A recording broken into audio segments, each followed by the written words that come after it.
Jeb, how are you? How's it going? It's great, Charles. How are you? Good, thank you. What an incredible series. I mean, I really dove right into it. The way that the episodes played out, the themes, everything in it is so fascinating. For me, something that jumps out at me right off the top is reading about, your background and your father being a minister. And yet in the show, you give equal time and serious consideration to the gods old and new. What is that like for you? You know what? I think uh,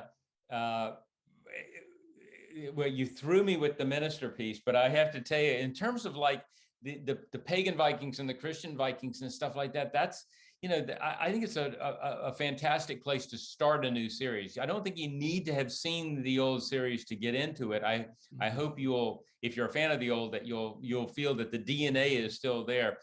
But it's a different world in the 11th century, and they're fighting for different things, and so for me that was fascinating. I liked it. I saw a lot of relevancy in the 21st century between different religious ideologies. We're still seeing that all the time. One of the things that we see on the show, I don't think we've seen before, is the consideration given to women, to the strong female characters, and getting to see them really not only make it in this, but really to strive, to really succeed. Kind of plays out particularly in 5 and 6 into the warrior test. But what's it like for you when you're considering that arc and where the women fit in this show? Well, that's one of the great things about writing a story that takes place in the Viking era, because the women during this particular time had many rights. I mean, they could divorce their husbands, they could rule, they could own property. Up until 1066 with the Norman conquest, it was a pretty good time. It was an egalitarian society, so it really didn't matter who you were, as long as you could use your ambition to take you to a better place. So yeah, from a writer's standpoint, this is a really exciting time to tell rich characters, and I think we do that in the series.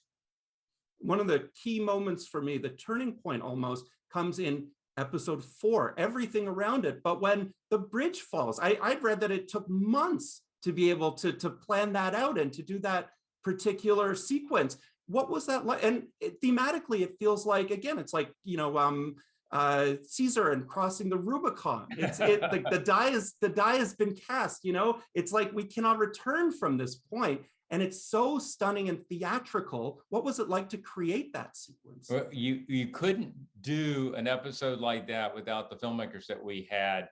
Not only the filmmakers on the ground in Ireland, but our Canadian post-production teams and visual effects teams and that. But I will tell you, the day you put the script down on the table and everybody says, "Wow, that is great," we're not really going to bring the bridge down, are we?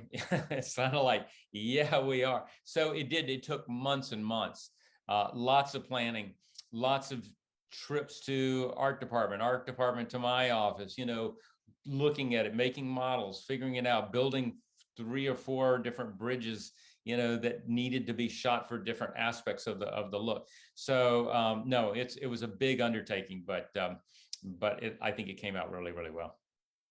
To the first point, you have so many different characters in this show with different points of view and allegiances, but you give them all sort of equal time and give them all sort of a chance to root for them or to want to see them succeed. And I'm sure that's going to continue, for potential future seasons. I'm curious for you, do you have a favorite? Do you have a character that was easiest maybe to write for or to see their perspective? Oh, that is a trick question. Do I have a favorite? Are they going to be listening to this? No. The real answer to that is I actually love all 3 of my my big 3, so to speak. Leif Erikson, played by Sam Corlett, and Frida Gustafsson, who plays Freydis, and of course Leo Suter, who plays Harald. They embody different aspects of what I think that the Viking ideal is. So it's really easy for me to go in and out of those particular characters. And it's also easy because after a while, they tend to know a lot about the other characters, the strengths and the weaknesses of it. So from a writing standpoint, it's like a revolving wheel. So no, have I been politically correct on that in saying, no, I don't have any favorites there. They're all great. That's the good politically correct answer. Thank you so much, Jeb. It's been such a pleasure. Charles, thank you.